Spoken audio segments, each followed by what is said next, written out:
The biggest event in my close to 18 years on air happened today. Paul Watson, one of my best researchers, was about to come on as a guest. And he said, Alex, they have these big sites with data dumps of photos and news feeds. There are guys in uniforms, the same boots, the same pants, the same black shirts and coats with backpacks all over the last mile. And there's people walking around with what looks like detonators in their hands. And all this is going on. And then there's like patsies whose bags match the wreckage of what the news put on air and said was the remains of the black canvas bags.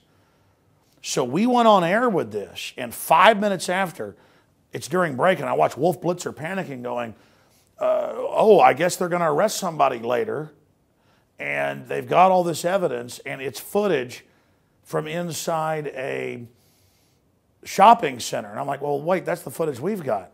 And so they were responding right then because they already knew about this. These were public videos and photos for almost 2.5 days, and it was hiding in plain view because all over it are men wearing Navy SEAL caps with the Punisher logo that all the SEAL teams wear, identical to what Chris Kyle wore. And you see Chris Kyle in his photos wearing the tan combat boots, the tan pants, the black shirt. Same deal over and over again. And we have the photos and the videos of all of this. And we have the eyewitnesses who've confirmed that indeed they were told, it's a drill, don't worry about guys in backpacks everywhere. There was people on the roof with binoculars looking down onto the athletes' village at the start.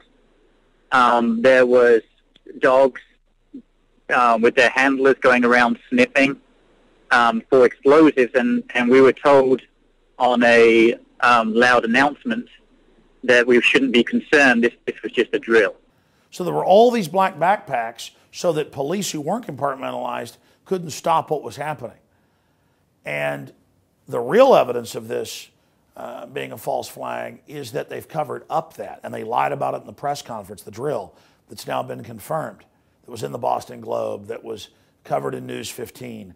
And since then, Natural News and others have talked to the marathon coach that witnessed all this, announcing, everybody be calm, don't worry about the guys with the backpacks. You see the photos, the men that look like SEALs, they look like military, bottom line, are standing around in control of the situation with their backpacks on their cell phones, right in the area across the street where the bomb goes off, where they have the patsy. And I said, if this is the real patsy, because his straps of his backpack match the FBI photos of what was left of the backpack, they won't be able to release this now because we have all the John Doe number 2s, 3s, 4, 5s, and 6s already digitally online. It isn't like Oklahoma City where the feds could declare, hey, we're going to say national security on all these 17 surveillance cameras and confiscate the VHS. This is out there. And so then they announce, we have arrested the suspect. We're going to release it. And then they said, well, now we're not, and there's not going to be a press conference, and there wasn't an arrest. Ladies and gentlemen, we have absolutely blown their program wide open because they can't show the patsies who are right there where the flags were, right there where the bomb went off, on all these different video cameras, showing different angles of it and photos. They can't show that when they're surrounded by guys in kind of the off-duty Navy SEAL uniform that the general public doesn't notice, but that is black shirts, black jackets, and khakis and tan combat boots. This is incredible, ladies and gentlemen. This is off the charts, and the media is like, well, we've never heard of this before. They didn't arrest the guy, and they've evacuated the courthouse he was supposedly in and for whatever cover-up, and now there won't be a press conference, and who knows what's going to happen with Obama tomorrow now. The whole script is screwed up because people basically looked at what was happening. So, if a tree fell in the forest and no one was there to hear it, did it make a sound? We're here watching this, the drills, our reporters at the press conference. They're acting incredibly suspicious as soon as he brings up false flag and drills at the press conference. Was there any prior knowledge of? Because according to BostonGlobe.com, they said they were doing drills this morning for the same exact thing that happened, according to BostonGlobe.com. Now, was you guys given any warning ahead of time of this taking place? As I said earlier, there was no specific intelligence. We certainly increase our posture around a big event like this.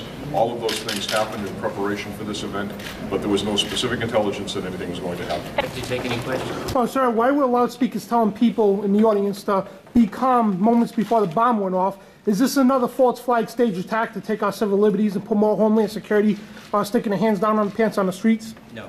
Next question. That's it.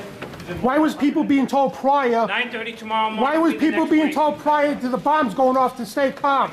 That's a false flag, gentlemen. Just to put more TSA on the street to rob our civil liberties.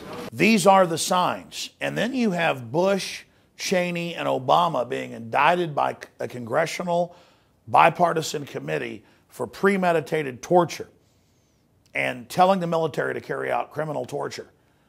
You've got that coming out while this is happening. There is a major shakeup at every level. And the fight for the heart and soul of this country is happening right now. But this is unprecedented. And folks, you know I don't go on air and say this is the biggest thing ever without it being huge. This is hands down the most out of control, wild, breaking news that we've ever brought to you. And quite frankly, I don't want to be the person breaking this. This is incredibly dangerous. I just hope all of you viewing this realize the magnitude of it. Go to Infowars.com, PrisonPlanet.com, get the photos, the videos, archive it, put it on your blogs, because they can't roll out the patsies now that, you know, the bombs blow up and they're running with their clothes half off like a cartoon character or something. They can't do that now because all their people in the drill are there. And again, the drill is used where most people in the drill aren't involved, but that way you could just detonate a bomb with somebody in the drill and then blame it on them. But you bring the patsies in, the Lee Harvey Oswalds, the Tim McVeighs, to be part of this. This is unprecedented. And, you know, I went and bought champagne 4 years ago when the Copenhagen documents came out that they were fraudulently lying about global warming to create a global tax. I popped champagne on the air. I called it a Death Star exploding event. This dwarfs that. If you take this news and get it out to people, this is a huge defeat. I mean, this is a huge defeat and a testament to the people. This false flag is in chaos. I commend the crew. I commend you, the viewers and listeners. It's up to you whether this thing gets millions of views. Everybody needs to see this. They are in disarray right now. I've talked to Dr. Pachenik and others. Clear false flag to basically go after the American people. This is amazing. This is a devastating victory, especially if we use it. So back to Infowars Nightly News. The rest is up to you.